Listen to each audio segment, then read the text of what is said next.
J'aimerais rebondir un peu sur la liberté de la presse. Je ne sais pas si vous avez pu jeter un coup d'œil sur le rapport de Reporters sans frontières, mais l'on vient d'écouter le ministre de la Communication qui qualifie tous ces propos finalement de fake news. Est-ce Vous que savez, comment est-ce que vous pouvez moi d'abord, décrire cela? je me méfie de la notion de fake news, hein.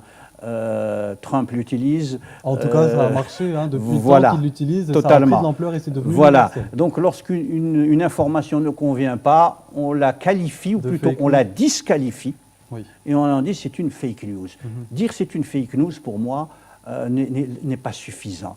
J'ai entendu dire il faut documenter et prouver, eh bien là aussi il faudra documenter et prouver. Malheureusement, vous savez, la réalité est têtue. Nous connaissons l'état de la presse, nous connaissons les véritables pressions, qu'elles soient politiques, économiques ou d'autres ordres, sur pas juste la presse, sur d'autres institutions comme la justice, parce que là aussi il faudrait qu'un jour on en parle, et de façon véritable, hein, avec Oui, un oui. programme et des idées. Et c'est donc tout cela pour moi, je fais très attention à ce que peut dire Monsieur le ministre sur cette question-là. Vous vous intéressez un peu à la presse électronique?